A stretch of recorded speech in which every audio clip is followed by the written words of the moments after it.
एक और बहुत इंपॉर्टेंट जिसको हम बोलते हैं सप्त धातु, आप बोल सकते हो उसे, सेवेंथ टेस्ट, जो कि है AMH, एंटी म्यूलेरियन हार्मोन। बहुत इंपॉर्टेंट हार्मोन है जिसके बारे में कोई बात ही नहीं करता है। अभी कोई वर्किंग लेडी है, उसको अपने काम का स्ट्रेस हो सकता है, हाउसवाइफ है उसे घर का हो सकता है, कोई स्टूडेंट है उसे पढ़ाई का हो सकता है, और कोई पर्सनल फैमिली स्ट्रेस रिलेटेड भी हो सकता है।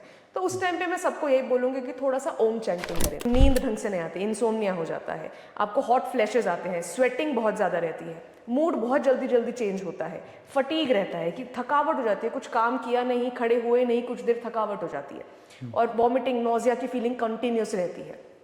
तो ये वाले जो सारा केसेस है ये पेरीमेनोपॉजल सिम्टम्स हैं, जो कि पेरीमेनोपॉज फेज में रहता है। जय हिंद, आप सभी का स्वागत है आज के हमारे इस शो हेल्थ शाला में।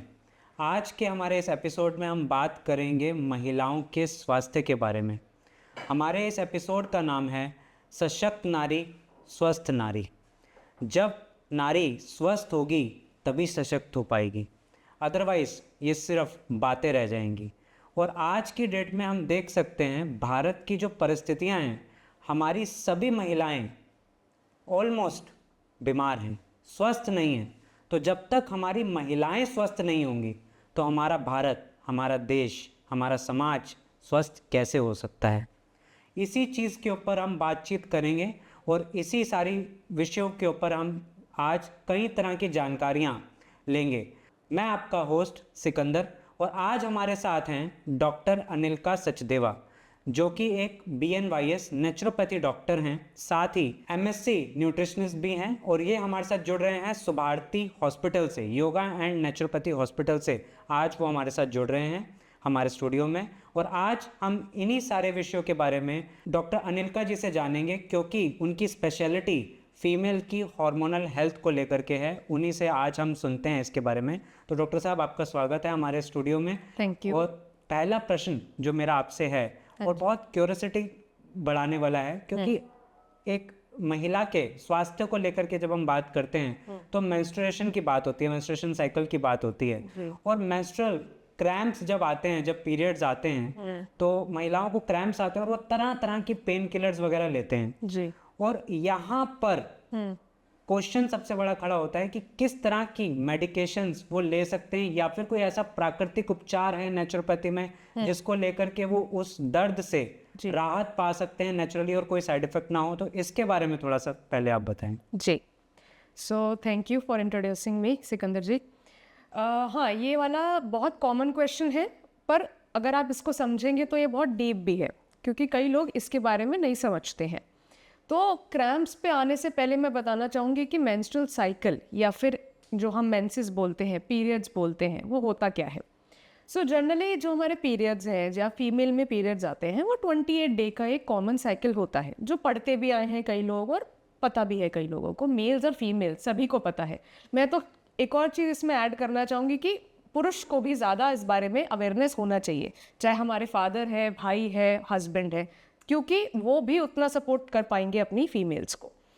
तो 28 डे का जो साइकिल होता है उसमें हमारा स्टार्टिंग में फॉलिकुलर फेज होता है, कि जिसमें हमारा बनता है, जिसमें उपचारण होता है एक तरीके से हमारी एग्स का। वो बनते जाते हैं, हमारा कुछ हार्मोन्स अप एंड डाउन होते हैं उस टाइम पे।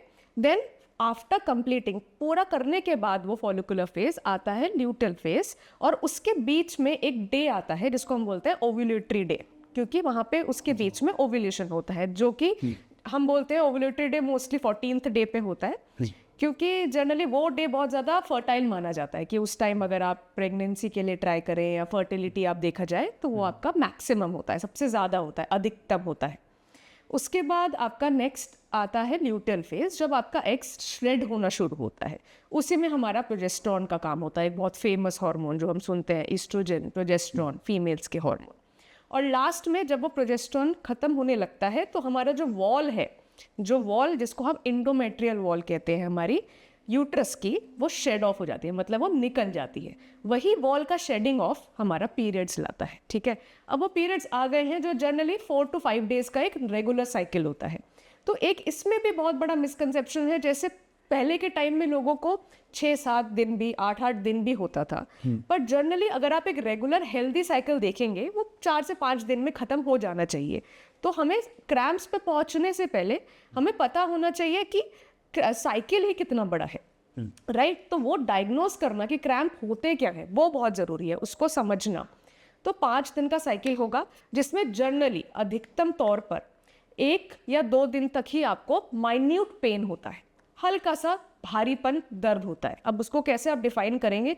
अब जैसे हम नींबू लेते हैं, नींबू को निचोड़ते हैं तो उसमें से रस निकलता है, वैसे ही आप समझें आपका जो अब्डोमेन है, आपका जो यूट्रस है वो माइग्रेट होता है, वो निचोड़ता है और उसमें से लेयर एंड ब्लड निकलता है।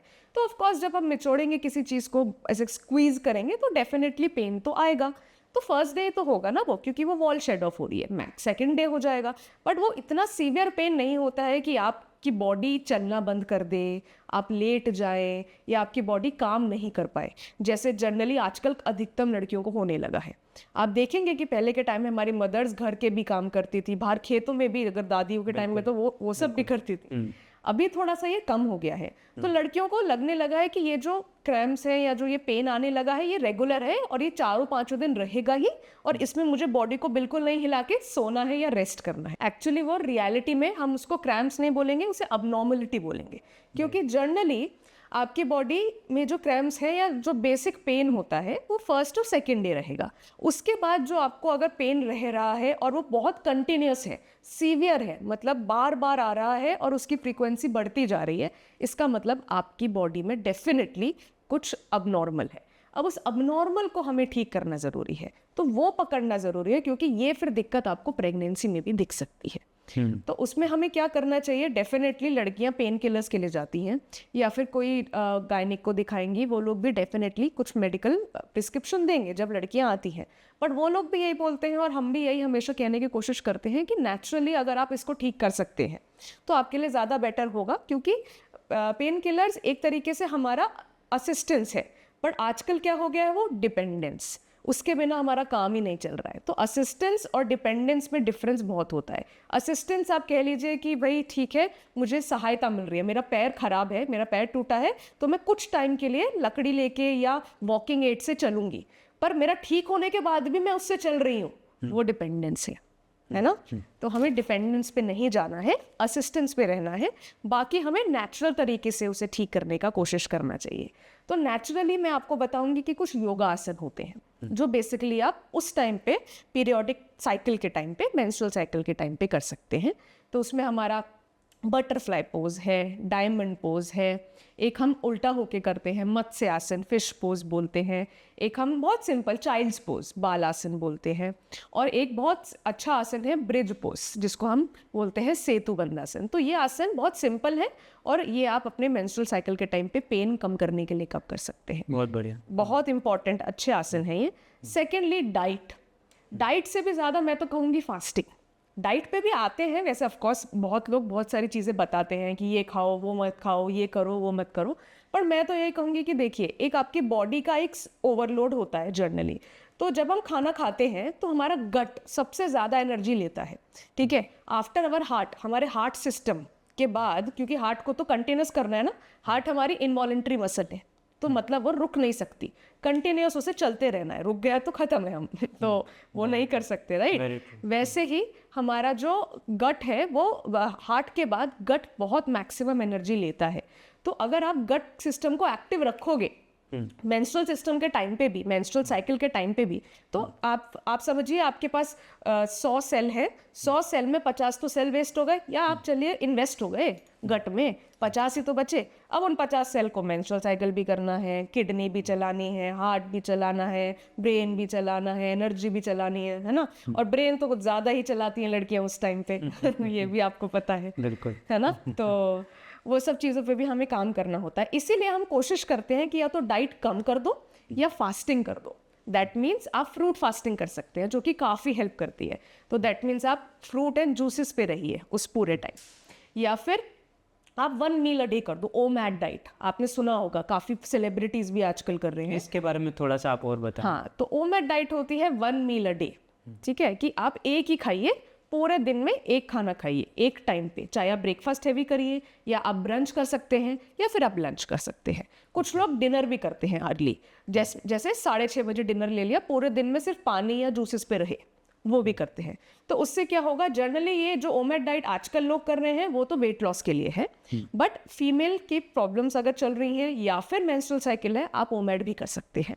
आप फास्टिंग पे जा सकते हैं कि आपने कुछ टाइम आपने मेजर मील नहीं लिया ना, आपने पूरे दिन हल्के हल्के मील्स लिए, सिर्फ 3-4 दिन की तो बात है ना। तो अगर आप वो करेंगे, उससे फर्क क्या पड़ेगा, गट सिस्टम का ओवरलोड 50% डाउन हो जाएगा, तो वो शांत रहेगा और आपके बाकी सिस्टम्स भी शांत रहेंगे, ठीक है। तो बॉडी के पास एनर्जी रहेगी। अब हाँ, एक और इसमें पॉइंट निकलता है, लोग सोचेंगे कि खा ही नहीं रहे हैं तो एनर्जी कैसे रहेगी कामों की। राइट। यही मेरा अभी क्वेश्चन बन रहा था, जी। क्योंकि बहुत सारी फीमेल्स के मन में ये रहता है कि हमें तो कुछ खा के ही थोड़ा सा आराम मिलता है, नहीं तो वो क्रैम्प्स और बढ़ रहे हैं हम, जी जी जी, हमारा तो पेट कस रहा है, इस तरह के क्वेरीज आती हैं। जी जी, ये भी बहुत अच्छा क्वेश्चन है और बहुत ज़्यादा लोगों को ये प्रॉब्लम आ सकता है। तो इसमें हम खाना नहीं बंद कर रहे हैं, हम न्यूट्रिशन चेंज कर रहे हैं। तो हम जनरली अगर हम जो डाइट भी दे रहे हैं उसमें हम क्वांटिटी कम करते हैं, क्वालिटी नहीं। तो क्वांटिटी में भी अगर हम जैसे बहुत ज़्यादा चावल दे रहे थे, सब्जियां भर के दे रहे थे और रोटी ज़्यादा दे रहे थे, तो हम कोशिश करते हैं कि कार्ब्स घटा दें बट प्रोटीन बढ़ा दें, फाइबर बढ़ा दें, राइट। तो इसीलिए हम ओमेड डाइट भी अगर देते हैं या अगर हम फास्टिंग भी करा रहे हैं तो उसमें हम न्यूट्रिशन को कॉम्प्रोमाइज़ नहीं करते हैं कि इंसान में या उस लड़की में उस टाइम के दौरान एनर्जी बनी रहे। तो प्रोटीन में हम दाल भी ज़रूर देंगे, जो हम जनरली सबसे हल्की दालें पर अच्छी प्रोटीनिशियस दालें होती हैं, वो आपकी अरहर की, मसूर और मूंग, आप ये दे सकते हो। सब्जियों में सारी हरी सब्जियां देंगे, आलू थोड़ा सा कम करने के लिए कहते हैं, स्टार्ची होता है। उसके बाद हम सलाद सारा दे सकते हैं, जिसमें बीटरूट हम ऐड कराते हैं, बीटरूट और कैरेट, क्योंकि ये आपका खून बनाता है, विटामिन B12 में भी और आयरन में भी हेल्प करता है। फिर रोटी दे सकते हैं, 2 रोटी। जनरली हम इन नेचुरोपैथी हम जनरली और न्यूट्रिशन में भी हम बोलते हैं कि वीट से थोड़ा बचे, वो तो जनरली सभी की कंडीशन में बोलते हैं, ये नहीं है कि सिर्फ मेंस्ट्रुअल साइकिल में। जनरली भी एक इंसान अगर बिल्कुल फिट है ना, मेंस्ट्रुअल साइकिल भी कोई अबनॉर्मलिटी नहीं है, बट अगर हम उसके अलग भी बात करें तो हमें ज्वार, बाजरा, रागी, ये मिलेट्स होते हैं, ये लाइट मिलेट्स हैं, मतलब हल्के मिलेट हैं और ये इंडिया से आए हैं। वीट जनरली बाहर की प्रदेशी है, तो इसलिए भी हम कोशिश करते हैं कि मिलेट्स की रोटी ज़्यादा बना के दें, घी वाली रोटी आप खा सकते हो। और कोशिश करते हैं कि यहाँ नॉनवेज भी हम इसमें अवॉइड ही करवाएं, क्योंकि अगेन ये बहुत ज़्यादा कोलेस्ट्रॉल बढ़ाने का प्रॉब्लम करता है, क्योंकि फ्राइड आइटम में आ जाता है अगर आप फ्राइड लेते हैं, या अगर बॉयल्ड नॉनवेज भी ले रहे हो, थोड़ा बहुत कोलेस्ट्रॉल तो हाई जाता है, ट्राइग्लिसराइड्स हाई जाते हैं। तो हम ओमेड डाइट अगर कराएं या फिर हम फास्टिंग के थ्रू भी अगर कराते हैं, उसमें भी हम न्यूट्रिशन में कॉम्प्रोमाइज़ नहीं करते, तो एनर्जी बनी रहेगी, आपका गट का ओवरलोड आधा हो गया और आपका मसल का भी काम करने का तरीका थोड़ा हल्का हो गया। तो बॉडी में वो सारी जो बची हुई एनर्जी है आपके डिटॉक्स में यूज होगी। डिटॉक्स का मतलब क्या है? Reproductive detox, that means menstrual cycle का detox, kidney detox, immune system detox, lung system detox. तो आपकी पूरा बॉडी एक तरीके से 4-5 दिन में आप कहते हैं ना रिचार्ज कर लोगे, मैं तो कहूँगी। तो इसीलिए हम इसमें योगा आसन भी देते हैं, डाइट भी देते हैं, मेडिकेशन मिनिमम या निल करने का हम तो ट्राई करते ही हैं, क्योंकि लॉन्ग टर्म में मैं यही बोलूँगी कि असिस्टेंस, अगेन मेडिसिन को असिस्टेंस की तरह यूज़ करेंगे, डिपेंडेंस की तरह नहीं। फिर एक और बहुत बड़ा फैक्टर जो मैं बोलती हूँ कि लड़कियों को शायद पेन में भी स्टार्ट ना हो पर ट्रिगर करता है या बढ़ाता है, वो है स्ट्रेस। स्ट्रेस में भी लड़कियां ज़्यादा रहती हैं, जिसकी वजह से आपको पता भी है कि मूड चेंजेस बहुत ज़्यादा है, राइट। तो स्ट्रेस का भी हमें कम करना ज़रूरी है। तो आप वो कुछ भी स्ट्रेस हो सकता है, ज़रूरी नहीं है कि वो सिर्फ होगा कि मेरे को साइकिल चल रही है इस वजह से स्ट्रेस है। अभी कोई वर्किंग लेडी है, उसको अपने काम का स्ट्रेस हो सकता है, हाउसवाइफ है उसे घर का हो सकता है, कोई स्टूडेंट है उसे पढ़ाई का हो सकता है, और कोई पर्सनल फैमिली स्ट्रेस रिलेटेड भी हो सकता है। तो उस टाइम पे मैं सबको यही बोलूँगी कि थोड़ा सा ओम चैंटिंग करें। बहुत डीप मेडिटेशन फोकस मुश्किल होता है, आई अंडरस्टैंड, उस पर्टिकुलर टाइम पे 4-5 दिन में, बट आप कोशिश करें कि आप ओम मेडिटेशन करें, ओम चैंटिंग करें। तो बस 5 मिनट आपको ओम ओम बोलना है अंदर और बाहर। और भ्रामरी प्राणायाम, कान में आँख डाल के इनहेल करके एक्सेल जब करेंगे तो म कारा बोला। तो ये भ्रामरी प्राणायाम और ओम चैंटिंग भी बहुत आपको एक तरीके से पॉजिटिविटी कहलाते हैं। मूड चेंजेस, जी मूड चेंजेस अगर हो रहे हैं फिर भी आपको कंट्रोल नहीं हो रहा, तो आप बात करिए। लड़कियां थोड़ी कोशिश भी करती हैं कि भाई अब उस चीज़ों को डिस्कस किया जाए। तो अगर उस टाइम पे आप डिस्कशन भी करोगे, अच्छे से आप उस चीज़ को एक्सप्रेस करोगे, तो मुझे नहीं लगता है कि वो फ्रस्ट्रेशंस रहेंगी। और इसमें एक और मैं पॉइंट ऐड करना चाहूँगी कि अपने आप को बिजी रखिए। देखिए आजकल सोशल मीडिया का ज़माना है, हम लोग भी हेल्प कर रहे हैं सबको बताने का, इसका अवेयरनेस फैलाने का। तो सोशल मीडिया को भी एक प्रोडक्टिव फॉर्म की तरह भी यूज़ करें। एक्सेस तो हर चीज़ का खराब ही है, excess of anything is bad, वो हमें दुर्घटना की तरफ ही लेके जाता है। तो उसको एक लिमिटेड फॉर्म में यूज़ करके प्रोडक्टिव डे चलाएंगे, बिजी रखेंगे, तो मुझे लगता है कि मेंस्ट्रुअल क्रैम्प्स को बहुत अच्छे तरीके से हम डिक्रीज कर सकते हैं अगर कोई डिसऑर्डर नहीं है। बेसिक पेन है तो ये 4-5 जो तरीके मैंने बताए पेन खत्म कर देगा। अगर आप इसको रेगुलर 2-3 महीने तक, कम कंटिन्यूस जब भी साइकिल 2-3 महीने तक आ रहा है आप इसको चलाएंगे। अगर डिसऑर्डर है तो अलग केस है, तो फिर हमें उस डिसऑर्डर को डायग्नोस एंड देन उसका स्पेसिफिक थेरेप्यूटिक ट्रीटमेंट चलाना पड़ेगा।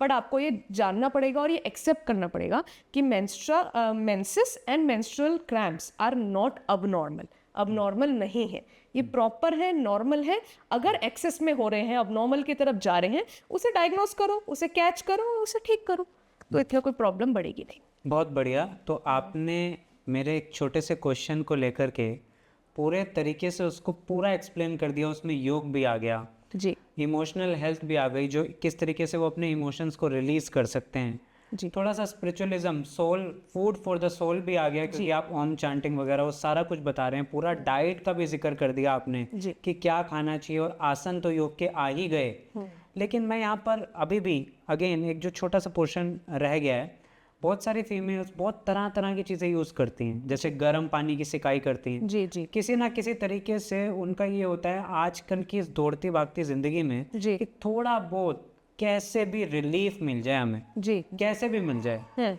तो अब वो मान लीजिए कि ये सारा कुछ करते हैं तो लॉन्ग रन में तो उनको बेनिफिट आएगा, वो तो आपने बताया बीइंग एन एक्सपर्ट। लेकिन वो छोटा मोटा कुछ ऐसा क्या करें जिससे कि उस समय का उनका जो पेन है वो सबसाइड हो सके, रिलीफ आ सके।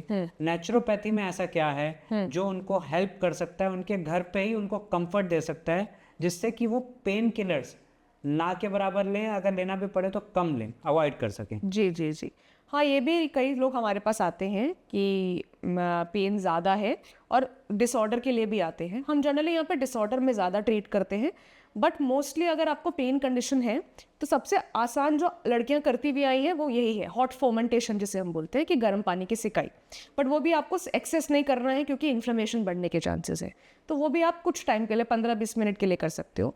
दूसरा मैंने एक आसन बताया था, योगासन, बाल आसन, जिसे हम चाइल्ड पोज बोलते हैं, जिसमें आप आगे करके बेंड डाउन करके कर बैठेंगे नीज पर, वो आपका इमीडिएट रिलीफ दे देता है आपके पेन कंडीशन में, क्योंकि स्ट्रेच अच्छा है वो।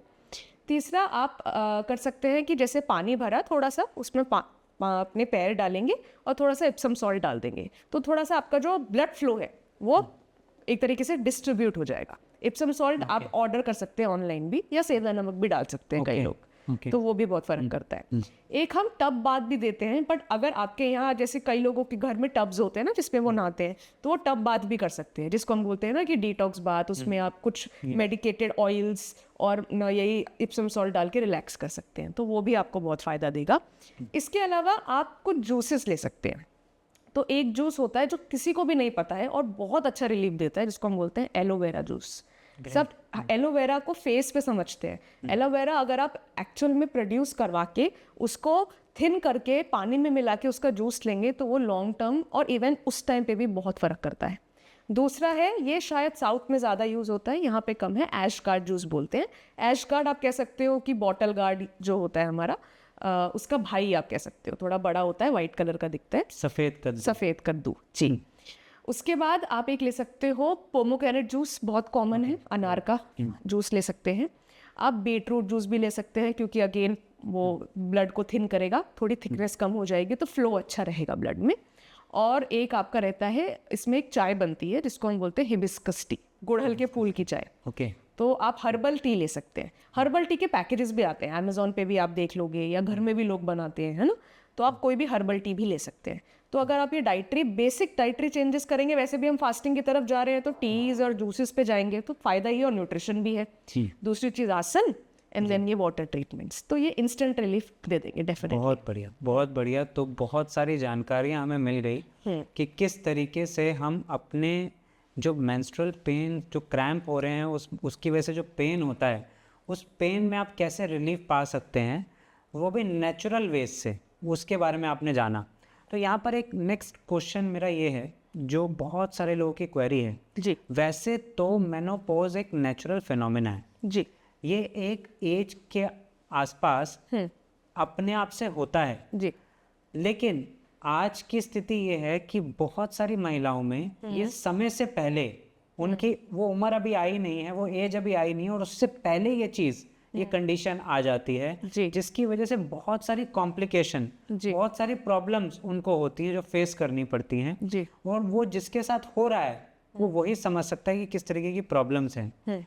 क्या ऐसा किया जाए नेचुरली कि महिलाएं इस सिचुएशन में लैंड ही ना करें, इस सिचुएशन में जाए ना, और अगर कोई इस सिचुएशन में आ गया है तो वो उसको क्या करना चाहिए, ये बड़ा इम्पोर्टेंट है जानना हमारे लिए। जी जी, आप बिल्कुल सही कह रहे हैं आप कि बहुत सारी लेडीज़ हैं जो इससे जूझती हैं और वो उसको समझ नहीं पाती हैं कि ये क्या चल रहा है, कि मेरे को मेनोपॉज भी नहीं आया है बट मेरे पीरियड्स भी चल रहे हैं, मुझे फ्लैशेस भी आ रहे हैं, मुझे अजीब सी फीलिंग्स भी आ रही हैं। तो वो बहुत ही कश्मकश, एक कन्फ्यूज स्टेट में होती हैं।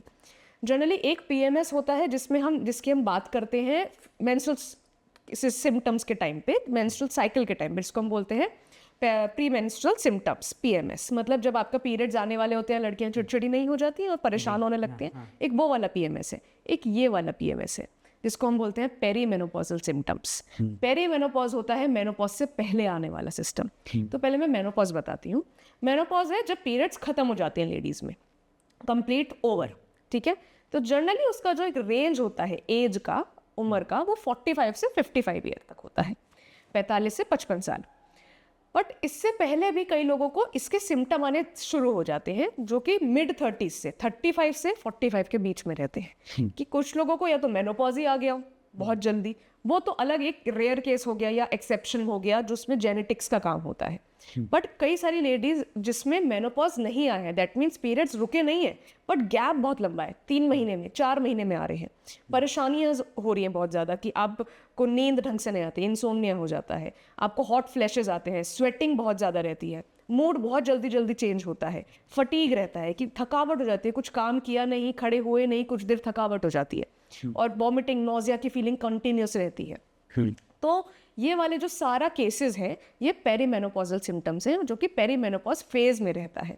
अब इसमें प्रॉब्लम क्या आती है कि सारी लेडीज़ को ये इकट्ठा होता भी नहीं है, तो वो सबसे बोल भी नहीं सकती, क्योंकि कुछ लेडीज़ को तो हो चुका है मेनोपॉज, कुछ को आने वाला है, और कुछ ऑलरेडी रिप्रोडक्टिव एज में है, वो तो यंग है। तो वो वाली सेट ऑफ लेडीज़ का बहुत ही एक चैलेंजिंग टाइम होता है। प्लस वो ये चीज़ अपने हस्बैंड्स को या फैमिली को या बच्चों को भी नहीं समझा पाती हैं कि मैं इस टाइम से क्या जूझ रही हूँ, क्योंकि उन्हें नहीं पता है ये चीज़। तो सबसे पहले डायग्नोस करना आना चाहिए कि आप पीएमएस में हैं, पेरीमेनोपॉजल स्टेज पर हैं आप, और आपको या तो अर्ली मेनोपॉज आएगा या फिर मे बी टाइम पर ही मेनोपॉज आए, बट वो वाला स्टेज में आपको थोड़ा सा धैर्य रखना पड़ेगा, पेशेंस, ठीक है। तो वो स्टेज आपको पार करना ज़रूरी है। तो 35 से 45 वाले स्टेज में अगर आपको ऐसे सिम्टम आ रहे हैं कि मुझे हर 6 महीने के अंदर पीरियड्स हो रहे हैं या हर महीने हो रहे हैं बट 1 दिन के लिए आ रहे हैं, ये भी केस सुना है मैंने कि स्पॉट हुआ और ऐसा लगा कि पता ही नहीं चला और नेक्स्ट डे नॉर्मल हो गए, वो भी होता है। या फिर आपको हर 2-3 महीने के गैप पर आ रहे हैं, प्लस ये सारे सिम्टम जो मैंने बताए वो भी कंटिन्यूस हैं, तो आप पेरीमेनोपॉजल स्टेज में हैं। तो उसके लिए मैं सबसे पहले आपको यही बोलूँगी कि आप इसको जाके एक बार कंफर्म करा सकते हो अपने नियर बाय गायनिक से। वो आपको बता देंगे कि हाँ, वो आपको कंफर्मेशन दे देंगे ताकि आपको सेटिस्फेक्शन हो कि हाँ ये कुछ मैं अब नॉर्मल नहीं हूँ, बस मेरे कुछ सिम्टम्स मेनोपॉज के जल्दी आने लगे हैं, पहली चीज़।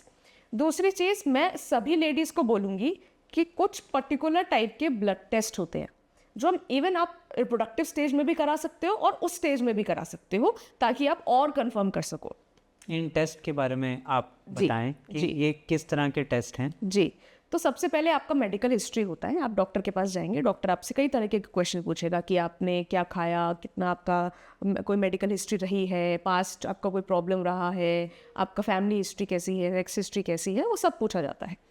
उसके बाद आपका वो कुछ टेस्ट प्रेफर करते हैं। तो सबसे पहले CBC होता है, कंप्लीट ब्लड काउंट, जिसमें आपका हीमोग्लोबिन ज़रूर देखते हैं वो कि ड्रॉप नहीं हो गया है, कितना आपके ब्लड सेल्स हैं, प्लेटलेट्स हैं, ये सब WBC।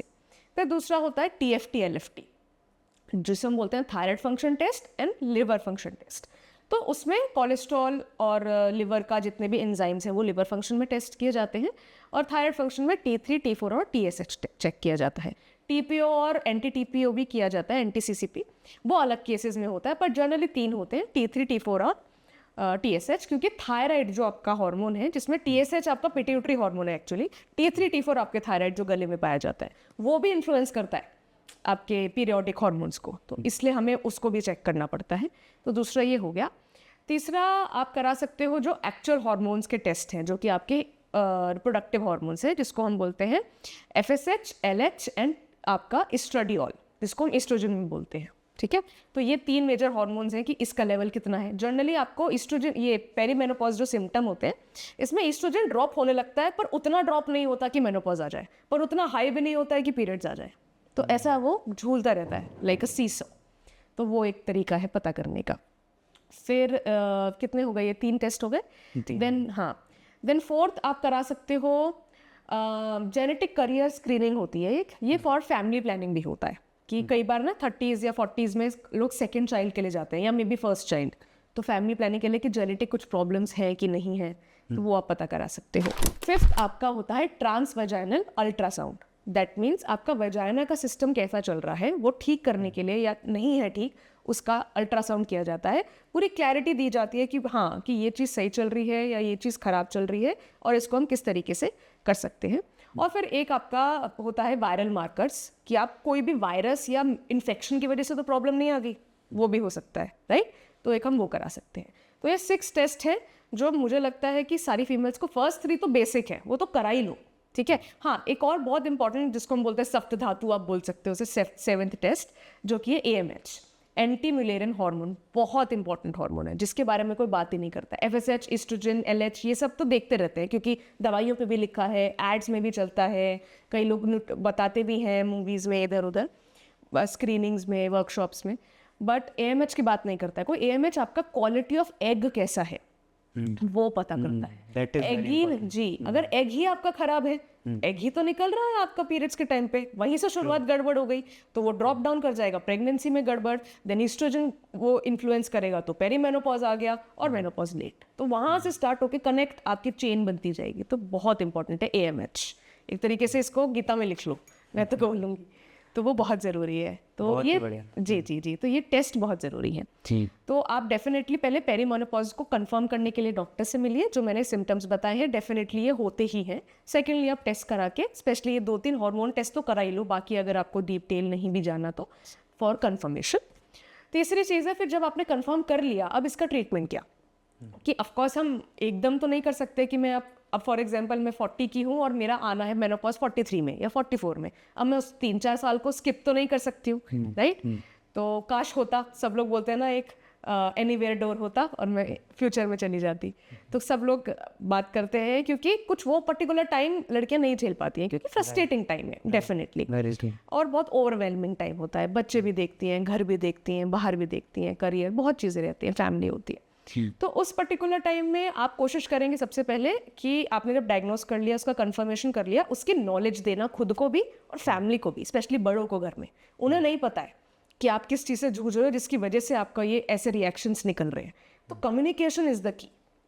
मैं ये कहना चाहूँगी कि आपको बात करना है घर में, बड़ों से भी, फैमिली में, हस्बैंड या पेरेंट्स जो भी हैं आपके, कम्युनिकेशन करिए। दूसरी चीज़, अगेन डाइट तो करना ही पड़ेगा। डाइट का ये मतलब नहीं है कि आपको भाई खाना पीना ही नहीं है, एंजॉय करना ही छोड़ देना है। शादियाँ, फेस्टिवल, ओकेजन्स ये सब आएंगे, एंजॉय तो सभी करेंगे, बट रोजमर्रा में वो महीने में 1 बार या 2 बार होगा ना। बाकी 28 डेज भाई, 30 डेज में 2 दिन आपने एंजॉय कर लिया, संडे टू संडे में एंजॉय कर लिया, चलो वो भी 4 दिन हो गए, 5 दिन भी निकाल दो तो 25 दिन तो है ना महीने के, जिसमें आप रेगुलर डाइट कर सकते हो।